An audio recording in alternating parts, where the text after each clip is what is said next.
Hey guys, welcome back. It's Adriana, and today, if you couldn't tell from the caption, we are talking about train travel in Europe. I spent about 3 months in Europe from middle of June to the middle of September, and my main mode of transportation was my Eurail pass. So I'm going to tell you all about it, some things that I learned, and just some helpful tips. Alright, so first things first, there's the Eurail and the Interrail. The only difference is that the Eurail is for non-European residents, so it has your passport number on the top with your information. So if you ever get checked on a train, your passport that you have should match the number on your pass. The Interrail is for EU citizens, looks exactly the same except it'll say Interrail instead of my Eurail pass. Inside, all looks the same. This is the little pass. You put the dates of travel here, and then below you write in each location you're going to. I actually filled it in wrong. You're supposed to go from each connection. You're supposed to write them in. I made the mistake of just doing like the whole trip. So like when I went Brussels to Vienna, instead of doing like all the stops in between of the connecting trains. Not a huge deal, it wasn't really a problem, but just something to keep in mind. People might get mad. So to research what pass you want to do, just go to the eurail.com website, and when you get to the home page, select your language and currency, and then select plan your trip, find the right Eurail pass. Then you scroll down, you can put in your trip information, days, weeks, months, and how many travelers. The nice thing, especially in Europe, is that the youth ages usually go to 27. You'll find that on the Eurail website, which is great for anyone traveling under the age of 27 or 27. Makes it a little less expensive, which is always helpful. Once you put in your information, click the Go button, and it'll bring you to a page showing you where you can select the countries you want to visit. Basically, this will show you if the Eurail pass or the Interrail pass will be useful in the places you want to go, because it doesn't go everywhere. Once you've selected your information and the places you're interested in traveling, you can click Finish Planning and reveal the best passes. You also want to either select first class or second class. I did a second class Eurail because it saved me a lot of money. So once you've done that, you can scroll down and you'll see the different pass options, starting with 3 days within 1 month, meaning you have 3 days where you can travel using the pass in 1 month time span. I chose the 15 days within 2 months because I was using it from the end of July until I left in the middle of September to come back home, and I did use all 15 days of travel. I paid 377 euros, which came to about $420, give or take, because of the conversion rate. With selecting the pass, you can either purchase it online. When you do that though, you need to make sure that you have time before your trip so that you can get it at your house because it'll be mailed to you. Or what I did is I purchased it at the Brussels train station the day before I was traveling, because then it was activated right away and I had all the information ready to go. So when you get the Eurail pass, what you'll get with it is your actual pass, which is what you take with you for all your travels, and put in your travel dates and locations. This will get stamped on the train. Sometimes they don't check. That'll come in this little folder that I actually saved all of my train tickets in from my 2 months riding. It comes with a map, which is super helpful. Map of all of the lines. You can see all of the locations and destinations that the trains travel in, and then it comes with a pass guide. So the nice thing is, which I didn't really use too much of, there are some benefits that you get with the Eurail or Interrail pass. There's some discounts places, trying to find them.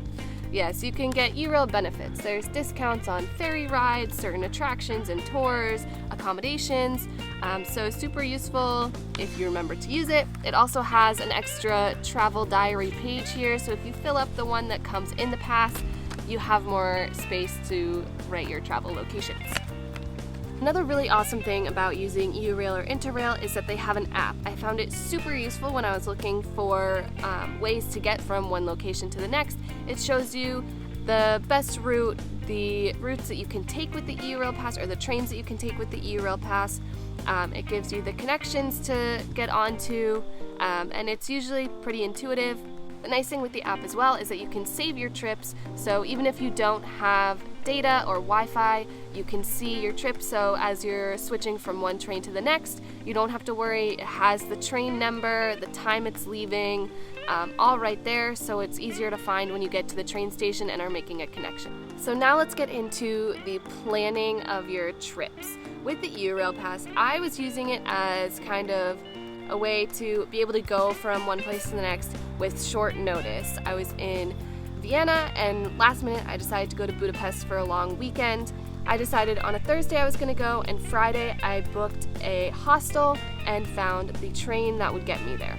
To do this, I used the app to find the train that would get me to Budapest from Vienna. It was a pretty quick, about 2.5-hour train ride, and the nice thing was it was a very inexpensive seat reservation price. Something else to get into. So I think the biggest thing you want to know is that the Eurail pass or your Interrail pass is not always solely a ticket.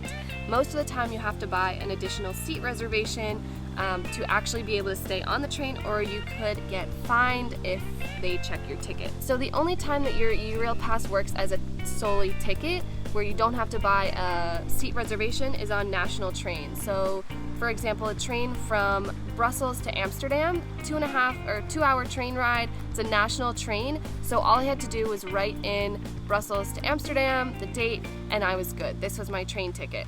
Other places, like when I was doing overnight trains, or I would say most other trains, you had to get an additional seat reservation. The nice thing is with the pass, it makes it pretty inexpensive. So most of the time my seat reservations were anywhere from about 10 to 15 euros.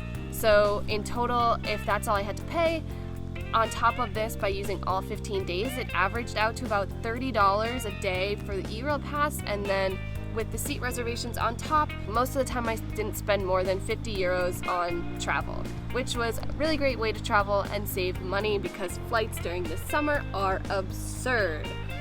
When I got stuck in Nice and I ended up having to fly from Nice to Brussels, and I spent almost 400 euros on a flight.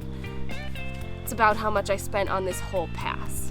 Another thing with the actual pass, if you are on a national train or anywhere where you're able to use just the pass as your ticket and you need to scan it, on the back side there's this little QR code, and that is what you would scan at the station to allow you access in or out. So here's the tricky thing that I found with getting seat reservations. Some places can book you all the way through. What I mean by that is you can go to the train station and say you're traveling from Vienna to Paris. You're gonna have a few connections. I think when I did that, it was about 3 connections, 4 different trains to get from Vienna to Paris.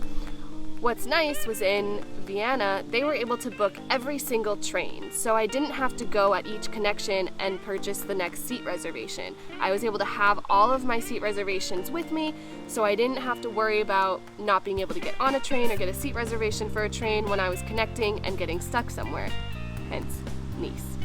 Other places, they couldn't do that, which happened quite a few times actually. I think more often than not, I wasn't able to book my seat reservations all the way through. So there was one time when I was traveling from Italy up to Belgium, which is actually the same time I got stuck in Nice. I went from Montecatini in Italy to another small train station, I don't remember the name of it, and I wasn't able to get a seat reservation for a ticket until like 6 hours later, and I was like, that is not an option, I need to get up there.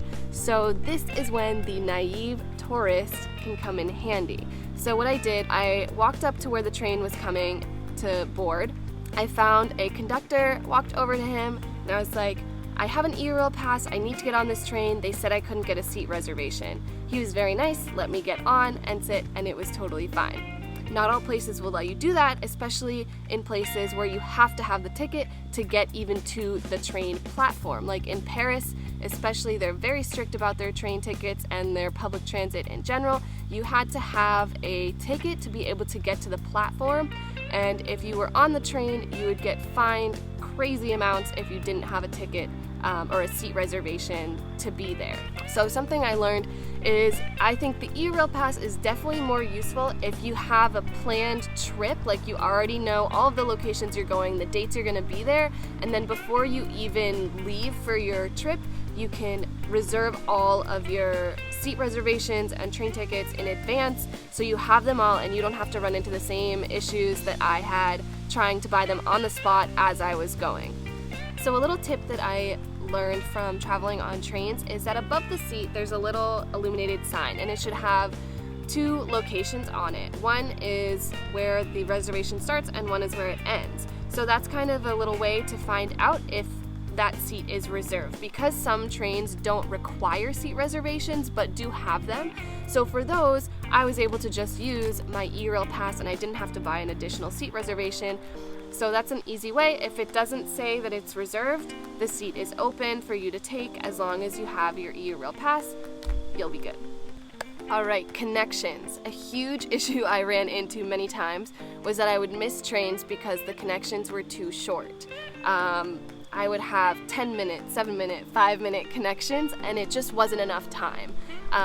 So the Eurail app does often recommend those. I found that usually you could find a train that would come like an hour later, and that gives you a little bit of a buffer time so that if your train is running late, you won't necessarily miss your connection. It also just allows buffer time because, especially in the summer, the trains were constantly delayed. I would have 30-minute delays, hour-long delays, or they would just be canceled altogether. So to save yourself the misery of missing a train, I would say always go for about 45 minutes to an hour at least to be safe.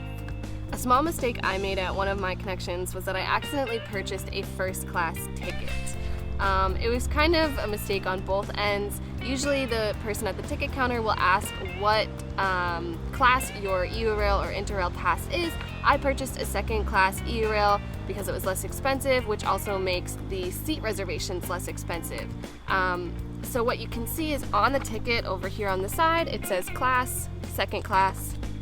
I accidentally got a first class one and didn't realize it until I got on the train and was looking for my seat, and I was like, oh. Luckily on that train ride, no one came and checked our tickets, so it wasn't a problem. I probably would have been fined because the class on my seat reservation did not match the class on my Eurail pass, but just keep that in mind. I did find it odd when he said it was $48 for the seat reservation, and I was like, that's more than I've even paid for an overnight train. So just think it through and make sure you're paying attention. So another thing to look for when you are looking for your seat on the train, when it pulls into the station, usually on the outside there's a little monitor on each car, and it'll tell you what class it is and what the seat numbers are in that car, which makes it a little bit easier to find where you're going. You have the coach or the car number, and then below it your seat number. Makes it pretty easy to find and just expedites your getting onto the train, which can kind of be hectic sometimes when there's a lot of people getting on and they're trying to go really fast with a lot of luggage. Okay, sleeper trains are the best. So obviously it's not like an amazing sleeping experience, but it is a really cool experience that if you've never done and you're gonna be traveling by train, I highly recommend. It's super efficient way to travel and it's pretty inexpensive. When I went from Vienna to Paris, I did an overnight train and I think it was about 11 hours on the train. Really cool experience. You get on, you have a little tiny bed, they give you sheets and a pillow. They take your breakfast order for the morning, which is usually just like some bread and a coffee or tea. But it's a really fun experience and I highly recommend it. I did it 3 times. 2 times I had beds. 1 time all that was left were seats, but they were still pretty comfortable and can't get past the price. I think For the beds, I usually paid about 20 to 30 euros for a seat reservation, whereas if you wanted like the more like actual bed, it would be more like 40 euros. And of course, just a regular seat is like your average like 15 euros. But if you're gonna be on the train overnight and you want to actually get some sleep, I recommend going a little more and getting that bed. So overall, I highly recommend train travel if you've never used it. I think it was a great way to get around Europe for the summer, definitely less expensive, very stressful at times, but made for a great adventure. So thank you guys so much for watching. I hope this video was enjoyable and gave you some information if you're trying to decide if you want to travel by train, and give you a little input or insight as to how it worked for me and what I might have done a little better next time. Thanks again for watching. Make sure to like and subscribe. See you next week. It comes in this little folder, which I actually saved all of my train tickets